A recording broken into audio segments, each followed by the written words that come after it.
ఈరోజు దౌర్భాగ్యమైన పరిస్థితి ఈరోజు ఆపోజిషన్ ఉండడం వల్ల ఈరోజు పాలకులు ఇష్టం వచ్చినట్టుగా వ్యవహరిస్తుంది. తెలంగాణ ఏర్పడ్డ నాటి నుండి నేటి వరకు ఇదే తతంగం కొనసాగుతుంది. ఇందులో ఎటువంటి మార్పు లేదు. అంతేకాకుండా ఈరోజు నేను దాదాపు రిటైర్డ్ ఉద్యోగుల గురించి మనం మాట్లాడుతున్నాం, కొట్లాడుతున్నాం. ఈరోజు ఒక చాలా ఇంపార్టెంట్ విషయం జరిగింది ఏంటంటే రాష్ట్రపతి గారు అంటే ఈరోజు చూడండి ఎంత ఘోరం అంటే రాష్ట్రపతి గారు ఇన్వాల్వ్ కావాల్సి వచ్చింది. ఎంత దౌర్భాగ్యం చెప్పి రాష్ట్రపతి గారికి వెళ్ళి వచ్చినటువంటి ఉత్తరం ఇది. అర్థమైందా? ఈ ఉత్తరంలో ఏముందో మీరు అందరు చూడండి. ఈ ఉత్తరము ఎవరికైతే వచ్చిందో ఆయనతో కూడా మాట్లాడిద్దాం, మనం లైవ్లో తీసుకుంటే ఆయనను కూడా. ఇది ఎవరికి? To the chief secretary. తేదీ ఎప్పుడు? 21/4/2026. అర్థమైందా? To the chief secretary government of Telangana. ఓకేనా? Request for action on his or her petition. ఏమని వచ్చింది ఒకసారి చూడండి. ఇది enclosed please find is appropriate attention a petition dated 15/4/2026 addressed to the President of India on the above subject matter which is self-explanatory. Action taken. Petition may please be communicated to the petitioner directly. ఓకేనా? Petitioner ఎవరు? Yes Sridhar రావు Kasturba apartments Chaitanyapuri ఇక్కడ అయినరు. ఈయన ఎవరంటే retired ASI గారు. మరి ఈయనకు దాదాపు ఒక 4 స్టంట్లు పడ్డాయి. ఈయనకు హార్ట్ ప్రాబ్లంతో 4 స్టంట్లు పడ్డాయి. ఈయనకు రావాల్సిన డబ్బు రాలేదు. మాతో ఎప్పుడు కూడా కార్యక్రమాలకు వస్తాడు. ఈయన ఢిల్లీకి కూడా స్వయంగా వచ్చి పిటిషన్ ఇచ్చిన పరిస్థితి. అర్థమైందా? నేనే ఎంబడి తీసుకొని పోయినా, నా ఎంబడి వచ్చిండ్రు. చాలామంది రమ్మన్నా, కొంతమంది మాత్రం వచ్చిండ్రు. ఇక తక్కిన వాళ్ళు అంత రాలేకపోయినరు. సరే, ఏది ఏమైనప్పటికీ ఈరోజు శ్రీధర్ గారి పిటిషన్ పైన రాష్ట్రపతి గారు స్పందించిండ్రు. రాష్ట్రపతి గారు తెలంగాణ ప్రభుత్వం ప్రధాన కార్యదర్శి గారికి మరి ఈరోజు ఉత్తరం పెట్టిండ్రు. దయచేసి అంటే ఆయన డీటెయిల్స్ అన్ని లెటర్ అనుకుంటుంది.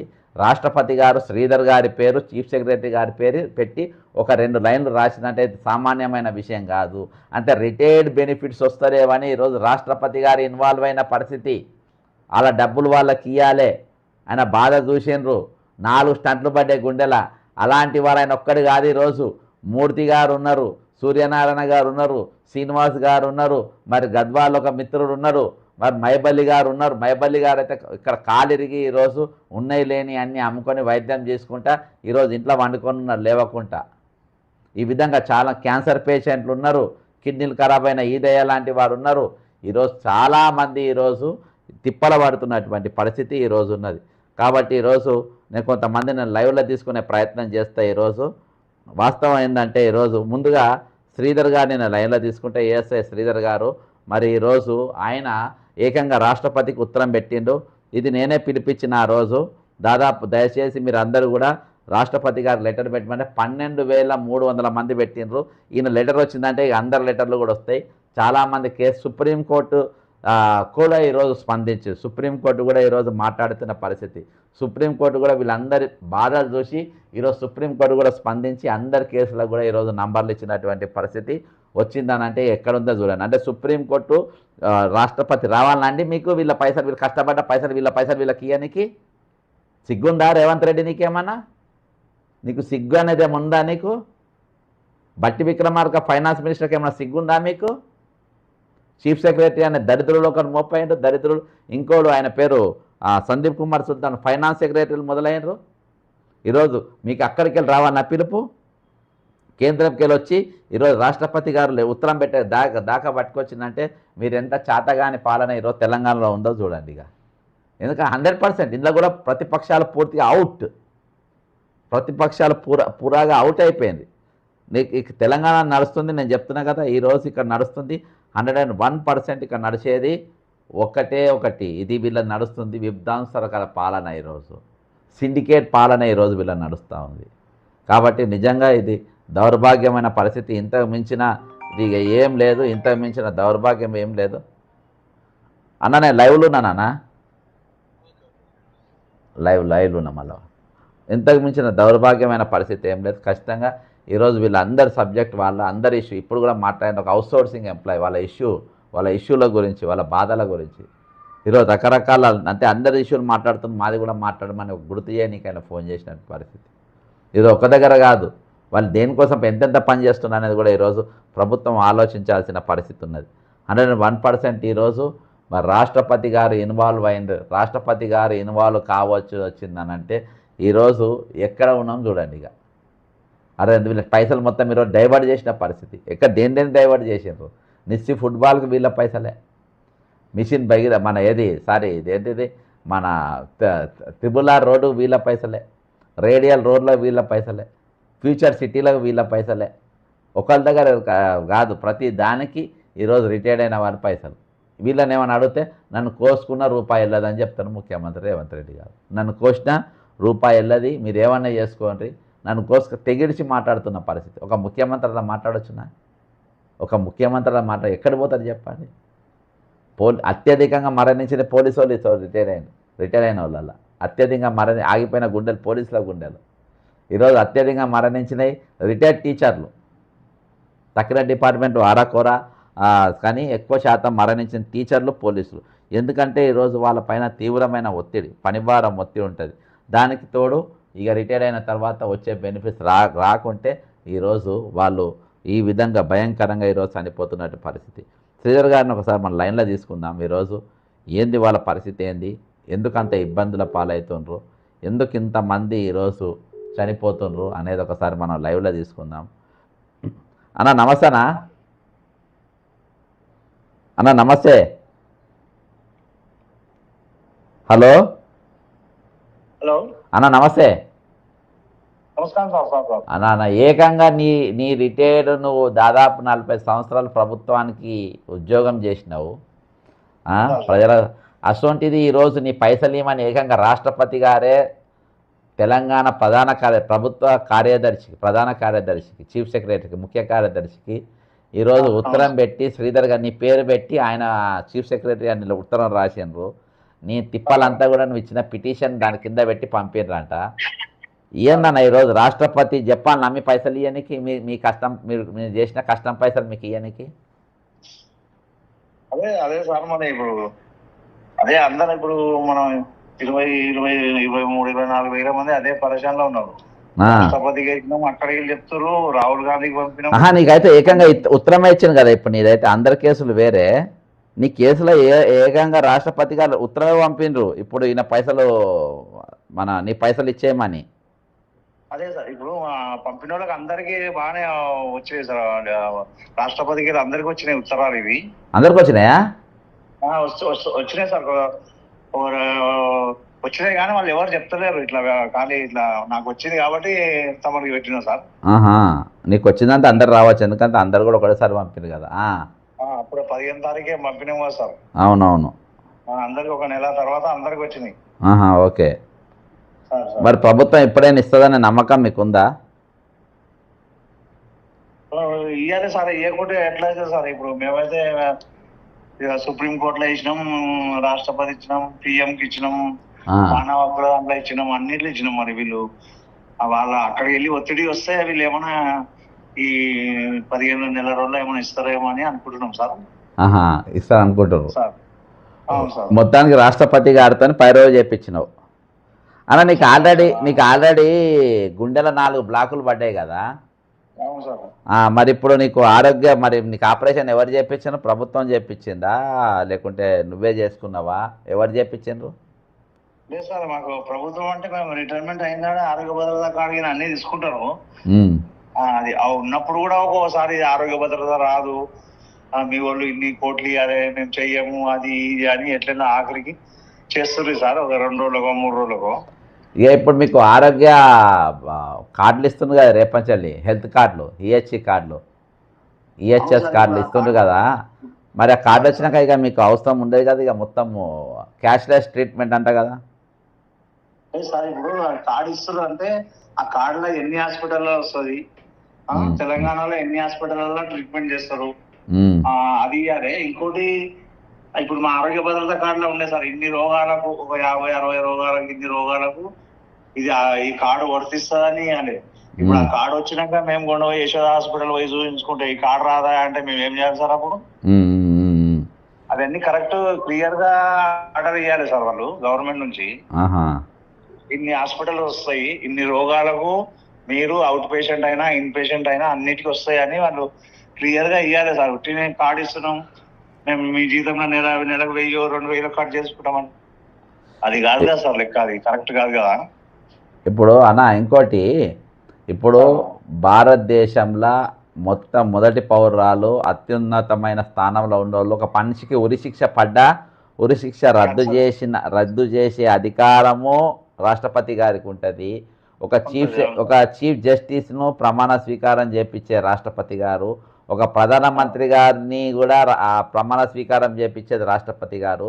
అటువంటి రాష్ట్రపతి గారు ఈరోజు తెలంగాణ రాష్ట్ర ప్రధాన కార్యదర్శికి నీ పైసలు శ్రీధర్ రావు గారి డబ్బులు ఇవ్వండి, ఆయన బాధలన్నీ కింద పెట్టి పంపుతున్నా అని చెప్పి ఉత్తరం పంపిందనంటే ఈరోజు అంటే నాకు తెలిసి ఈ భారతదేశంలో మొట్టమొదటిసారి ఒక ఏఎస్ఐకి అంటే ఒక రిటైర్డ్ అయిన ఉద్యోగి పైసలు ఇవ్వమని చెప్పి ఉత్తరం రాసిందంటేనే ఇది మొట్టమొదటిసారి అని అనుకుంటున్నా.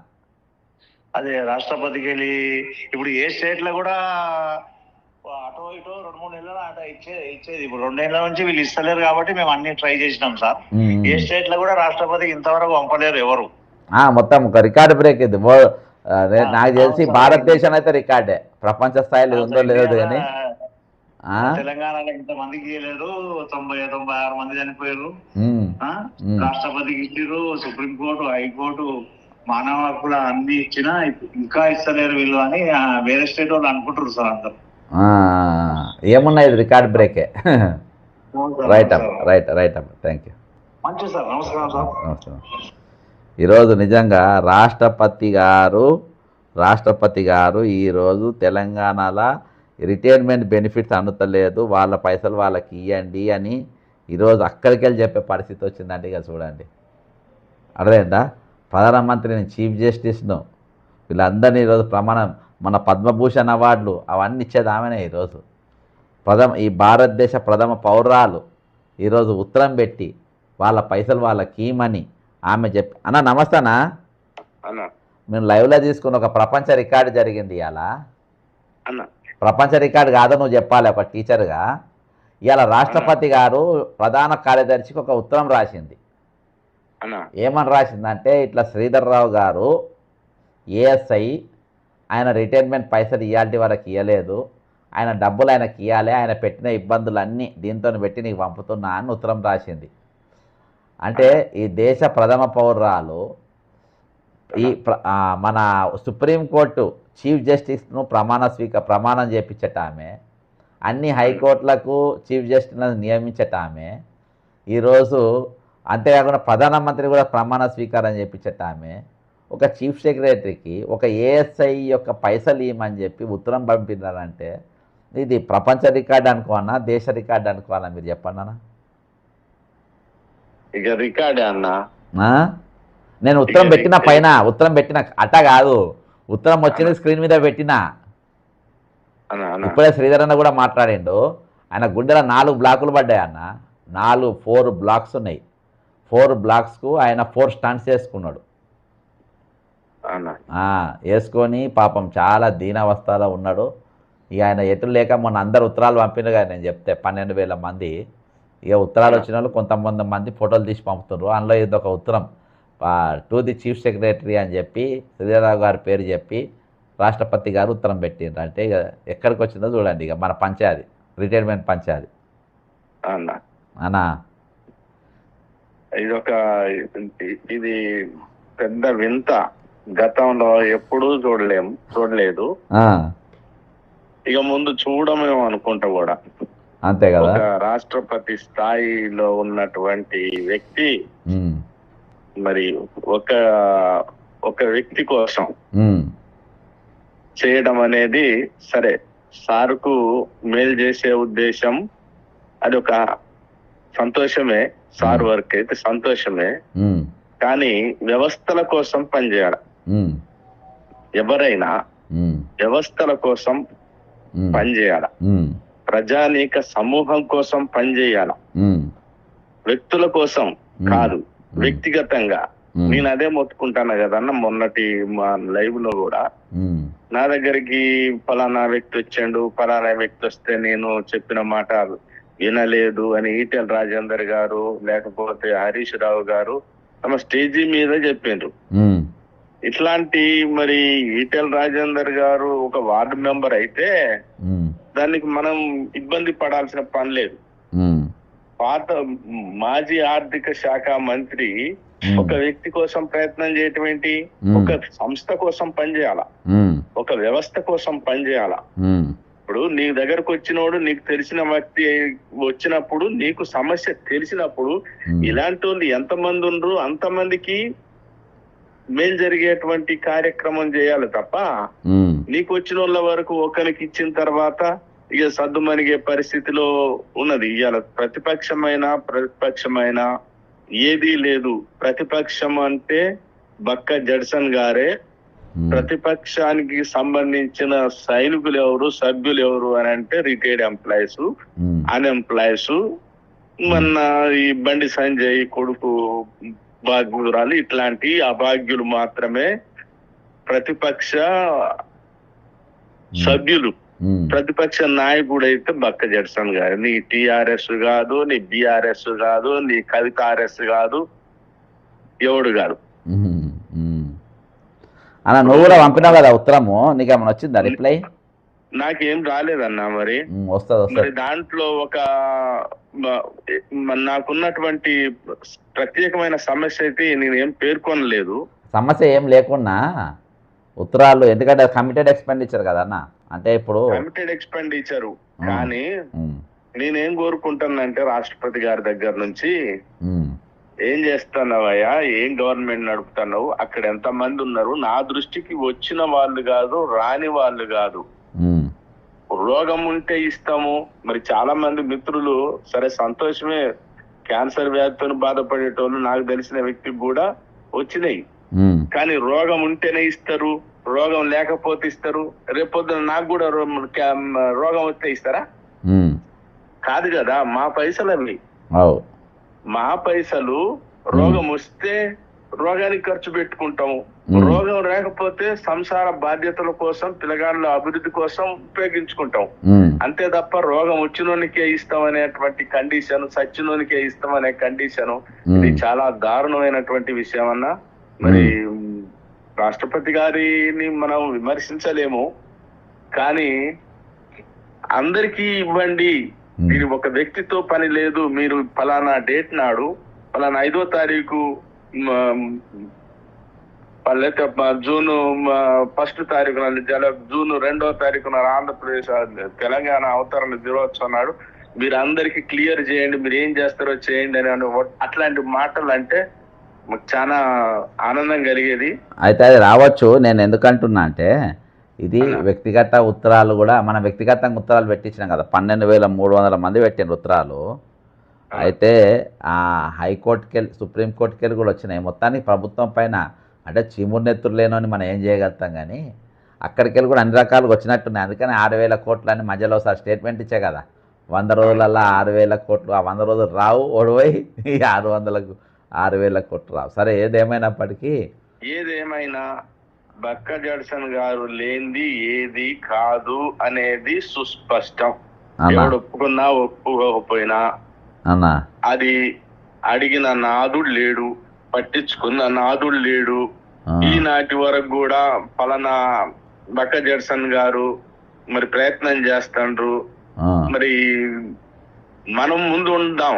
ఆయనకు పేరు ఒక్కడికి పోతే ఎట్లా, మనం ఏమన్నా గెయిన్ చేసుకుందామని బీజేపీ నాయకులు ఒకనాడు నిరాహార దీక్షకు చేయటానికి ప్రయత్నం చేశారు.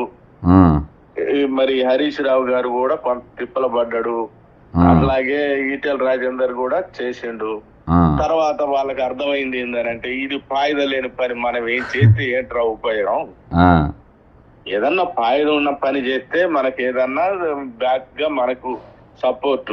రిటైర్డ్ అయినోడు, బాబాగ్యుడు, అణిచివేయబడ్డోడు, మరి వానికి చేస్తే మనకి ఎంత, వానికి చేయటం వల్ల మనకు వచ్చే పెద్ద ప్రయోజనం లేదనేది వాళ్ళకి అర్థమైంది అన్న. ఇంకొకటి ఇదో అంశము, ఇంతకుముందు ఒక ఫోన్ వచ్చింది లైవ్లో ఉన్నప్పుడే. యాక్చువల్గా నేను ఇవాళ రైతులు ఒక 10 మంది చచ్చిపోయినారు అన్న ఇప్పటికీ. ఆ 10 మంది దాని మీద మానవ హక్కుల కమిషన్ కంప్లైంట్ ఇచ్చి నేను లైవ్ చేస్తుంటే ఒక ఫోన్ వచ్చింది. ఆ ఫోన్ ఏంటంటే వాళ్ళు గెస్ట్ టీచర్లు అంట, ఏది గురుకుల జ్యోతిరావు పూలే గురుకుల స్కూళ్ళల్లో. అయితే వాళ్ళకు నెల హాలిడేస్ ఉంటాయంట, ఈ మే నెల మొత్తం జీతాలు రావంట. ఏప్రిల్ నెల జీతం ఇవాళ వరకు రాలేదంట అన్న, ఇచ్చేదే అరకొర జీతము. ఇవాళ వరకు ₹1 జీతం రాలేదంట. మరి ఎట్లా బతుకుతారన్న వాళ్ళు జీతాలు రాకుంటే? ఇక అంతే అన్న. ఇప్పుడు వ్యవస్థ ఇంతకు ముందు నుంచి కూడా కేసీఆర్ దగ్గరికి రానేలేదు, నాయకుల్ని కొద్ది అంశమే. కానీ నాయకత్వంలో ఆశ పెరిగి చందాలు సభ్యత్వాలకు పరిమితమై వీళ్ళు కడుపు నిండా నిండిన తర్వాత ఇక ఎండలబడి ఉద్యమాలు చేయాల్సిన అవసరం ఏముంటదన్న? అందుకని నీతి నియమం లేని ఉద్యోగ ఉపాధ్యాయ సంఘ నాయకులు ఈ గద్దెల మీద ఉన్నారు. ఇక ఈ ఉన్నటువంటి పరిస్థితులలో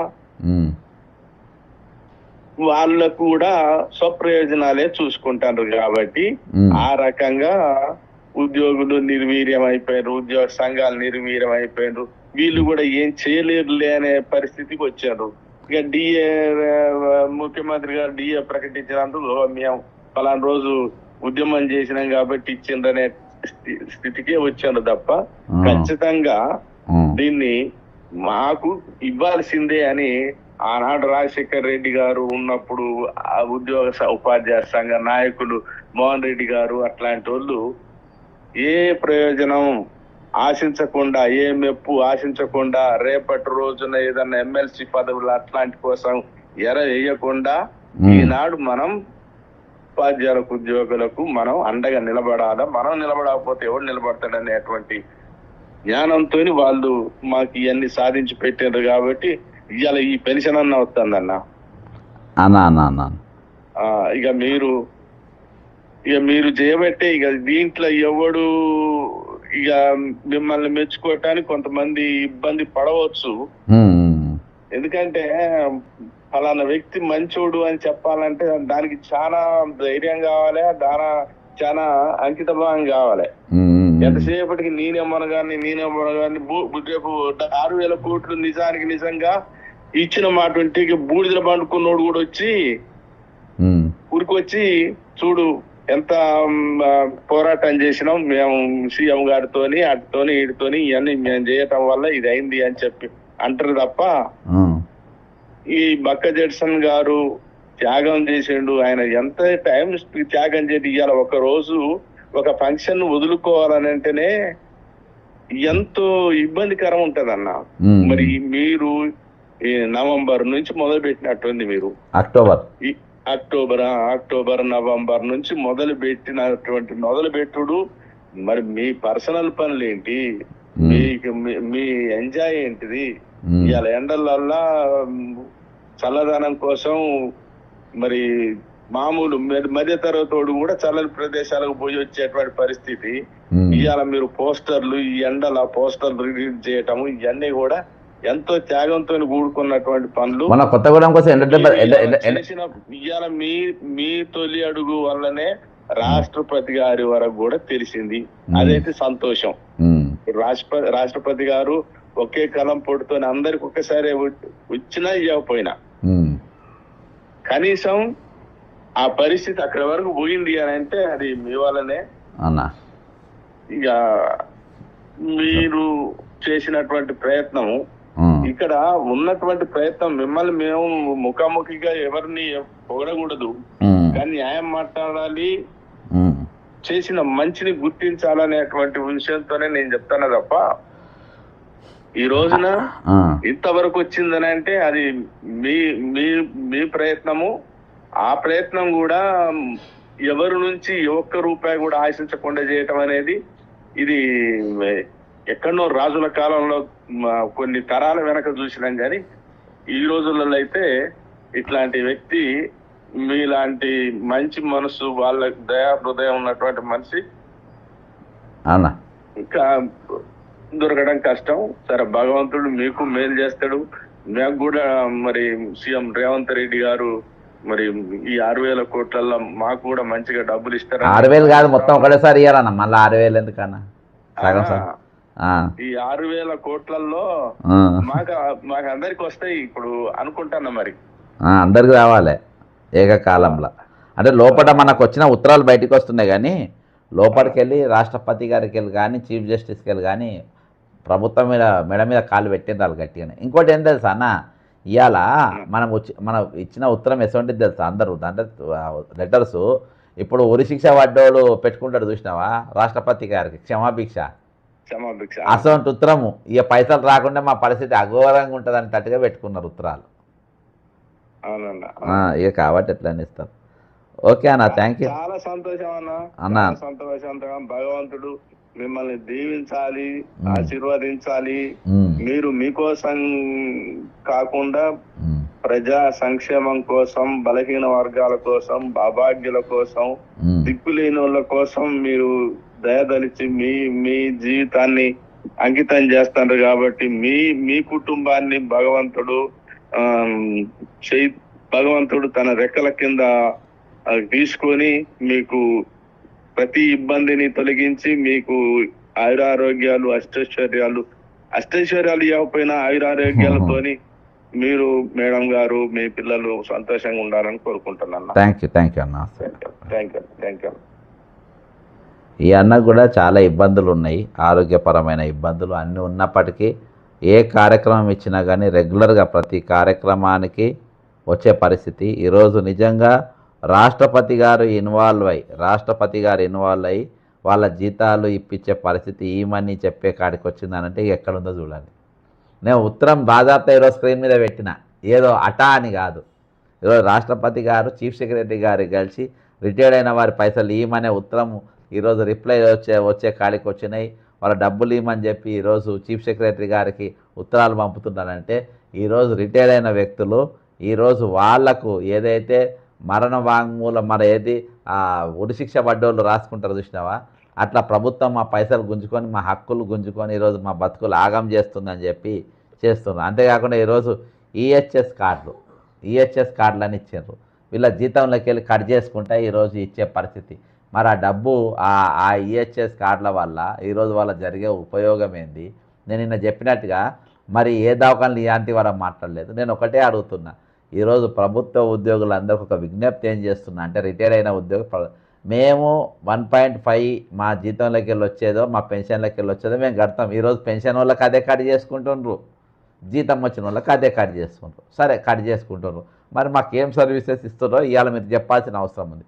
1.5% ప్రతి నెల జీతంలోకి వెళ్ళి ఇంట్లోకి వెళ్ళి కట్ చేస్తుండ్రు కదా. నేను నిన్న ఒక వీడియో చేసిన వాళ్ళు అడిగిన తీరుగా ఈరోజు మీరు ఏ దాకా చూపెట్టుకోవాలి, ఏమేమి ట్రీట్మెంట్లు, ఏమేమి టెస్టులు, మందులు కూడా దాని కిందనే మీరు ఫ్రీగా ఇస్తారా? ఎందుకంటే క్యాష్లెస్ అని అంటున్నారు కదా ఈహెచ్ఎస్ తీసుకొని, దాని మీద అవన్నీ కూడా మీకు క్లారిటీ ఇచ్చిన తర్వాత మా జీతాలకి కట్ చేసుకోండి అని చెప్పి దయచేసి మీరు ఒక పిటిషన్ ఇవ్వండి. యూనియన్ల లెటర్లు అవసరం లే, ఇండివిజువల్గా మీరు చీఫ్ సెక్రటరీకి ఈరోజు ఉత్తరం రాయండి, ఫైనాన్స్ సెక్రటరీకి ఉత్తరం రాయండి. అందరూ ఏంటంటే మాకు ఇవ్వబోతున్న సర్వీసెస్ ఏంది? మీరు ఈరోజు నా జీతంలోకి వెళ్ళి 1.5% మీరు తీసుకుంటా ఉన్నారు. ఈరోజు నేను ఏ దవాఖానకు పోవచ్చు, నాకు అక్కడ ఏమేమి సేవలు అందిస్తారు, ఏ రోగాలకు వాళ్ళు నాకు సేవలు ఇస్తారు, వాళ్ళు నాకు మందులన్నీ వాళ్ళు ఉచితంగా ఇస్తారా లేదా మరి అనేది దానిపైన మీరు పూర్తిగా ఒక బ్రోచర్ మాకు రిలీజ్ చేయండి. లేకుంటే కనీసం మాకు వాట్సాప్లలో మాకు మెసేజ్ పంపండి, ఒక ఉత్తరం పంపండి. పంపిన తర్వాతనే మీరు జీతాలు కట్ చేసుకోవాలి, అప్పటిదాకా కట్ చేసుకోవద్దని చెప్పి బరాబర్ ఈరోజు మీరు ఉత్తరాలు పెట్టాలి. దురదృష్టం ఈరోజు తెలంగాణ పోలీసులు వాళ్ళ సంఘాలు పెట్టాయి, కనీసం వాళ్ళు కూడా పెట్టుకోలేరు. పుసుకున్న వాళ్ళు పెట్టుకుంటే ఒక కానిస్టేబుల్ కానీ, ఒక ఏఎస్ఐ కానీ, ఓ జమేదార్ కానీ, ఈరోజు అమీన్ సాబ్ కానీ ఎవరైనా పెట్టుకుంటే ఈరోజు వాళ్ళని టార్గెట్ చేసి వాళ్ళు ఎంబడి పడతారు. కాబట్టి పాపం ఎవరు అడగలేని పరిస్థితులు ఈరోజు ఆరోగ్య భద్రత పేరుతోని వాళ్ళ జీతాలలో కోసుకుంటా ఉన్నారు, లోపల వేసుకుంటా ఉన్నారు. దవాఖానలో పోతే వాళ్ళకు దిక్కుసక్కి లేని పరిస్థితులలో ఈరోజు వాళ్ళు ఉన్నారు. కాబట్టి ఈరోజు మీరు ఖచ్చితంగా ఈహెచ్ఎస్ పైసలు ఎవరైనా కట్ చేసుకునే ముందు మీరు బాజాప్తా ఈరోజు ప్రభుత్వానికి ఉత్తరం పెట్టండి, లెటర్ పెట్టండి. మీరు చీఫ్ సెక్రటరీ, ఫైనాన్స్ సెక్రటరీ పెట్టండి. మీరు కట్ చేయడానికి వీల్లేదు, అసలు మాకేమి ఇవ్వబోతున్నా మీరు చెప్పిన తర్వాత మీరు కట్ చేసుకోండి.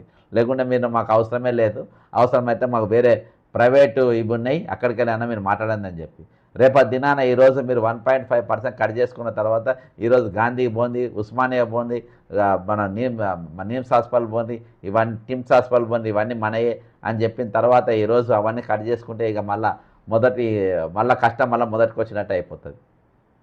సరే, అవన్నీ కార్పొరేట్ స్థాయిలో ఆ లెవెల్లో మీరు మెయింటైన్ చేస్తే బాగానే ఉంటుంది, ఇబ్బంది ఏం లేదు. కాకపోతే దానికి మా దగ్గర ఎందుకు కట్ చేసుకోవాలి, జీతాలకి కట్ చేసుకొని ఇవ్వాల్సిన అవసరం ఏముంది? కాబట్టి ఈయాటికి ప్రభుత్వం దీని మీద స్పష్టత చెప్తలేరు. సంఘాలు మొత్తం కుమ్మక్క అయిపోయినాయి, ప్రభుత్వంతో చెంచాగిరి లెక్క అయిపోయినాయి. ప్రభుత్వాలకు ఈరోజు అడుగులు మడుగొత్తే తట్టుగా ఈరోజు సంఘాలైనాయి కాబట్టి ఉద్యోగులు ఇండివిజువల్గా మీరు పెట్టండి. అంతేకాకుండా ఈరోజు డిఏలు పిఆర్సీలు ఎక్కడ ఉండాలో అక్కడనే ఉన్నాయి. కాబట్టి వీటిపైన కూడా 101% మీరు రేపటి దినాన ఏది మరి పెన్ డౌన్ 12వ తారీఖున మనం అనుకున్న పెన్ డౌన్లో మీరు ఖచ్చితంగా పాల్గొనాలని చెప్పి విజ్ఞప్తి చేస్తున్నా. మొన్నటి దినాన 2 రోజులు ఖమ్మంకు, కొత్తగూడెం 2 జిల్లాలకు కూడా వెళ్ళి అక్కడ పోస్టర్ లాంచింగ్ చేయడం జరిగింది. తక్కిన జిల్లాలు కూడా ఎల్లుండికి వెళ్ళి తిరుగుతాయి, ఎందుకంటే అక్కడ మనకు కొంచెం ఎండ దెబ్బ తగ్గడం వల్ల మరి కార్యక్రమాలు కొంచెం పోస్ట్పోన్ చేయడం జరిగింది. ఖచ్చితంగా మీరందరూ కూడా అందులో పాల్గొనే ప్రయత్నం చేయాలి. ఈరోజు అవుట్సోర్సింగ్ ఎంప్లాయీస్ కానీ ఈరోజు వాళ్ళకు కార్పొరేషన్ కోసం అడుగుతూ ఉన్నారు, ఉద్యోగ భద్రత కోసం అడుగుతూ ఉన్నారు. మరి వాళ్ళు ఈరోజు ముందుకు వస్తున్నారు. 25,500 మంది రిటైర్ అయింది. ఈరోజు ఆ ఖాళీలు వెంటనే నింపాలనే డిమాండ్. ఇంకో దిక్కు ప్రభుత్వం 2 లక్షల పోస్టులు సంవత్సరంలోపే నింపుతామని ప్రియాంక గాంధీ గారు వాగ్దానం ఇచ్చారు. ఈరోజు ఉద్యోగం లేని నిరుద్యోగులైన 40 లక్షల మందికి ప్రతి మనిషికి 4,000 రూపాయలు నిరుద్యోగ వృత్తి ఇస్తామని చెప్పి ఇయాటి వరకు ముఖం చూపించలేని పరిస్థితుల్లో వాళ్ళు ఉన్నారు. ఆశా వర్గాల జీతాలు వేస్తామన్నారు, మరి ఇవాళ వాళ్ళ గురించి మాట్లాడుతున్నారు. ఈరోజు కేంద్ర ప్రభుత్వంకి వెళ్ళి వచ్చే పథకం కానీ రాష్ట్ర ప్రభుత్వం నుండి వచ్చే పథకం కానీ ప్రతి పథకాన్ని ఈరోజు అమలు చేస్తున్నది ఆశా వర్కర్లు. మరి ఈరోజు ఆశా వర్కర్ల పరిస్థితి ఏమైపోయింది? ఆశా వర్కర్ల దిక్కు ఈరోజు ఎందుకు ముఖం చూస్తలేరు, వాళ్ళ తరపున ఎందుకు మాట్లాడతలేరు? కాబట్టి ఇవన్నీ కూడా మాట్లాడాల్సిన పరిస్థితి ఖచ్చితంగా ఉన్నది.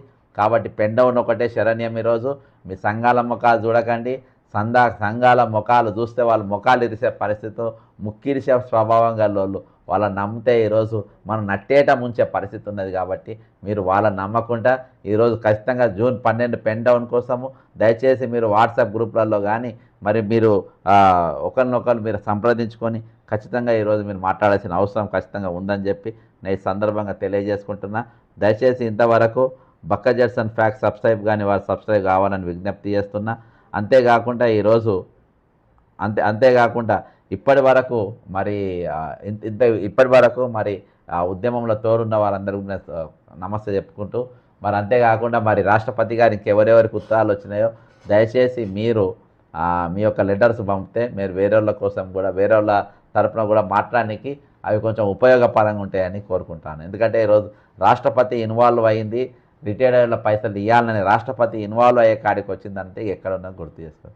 మరొకసారి పొన్నం ప్రభాకర్ గారికి నేను మరి లైవ్ కంప్లీట్ చేసే ముందు మళ్ళీసారి చెప్తున్నా, ఈరోజు ఆ డ్రైవర్ ఉద్యోగం వెంటనే ఇవ్వాలి.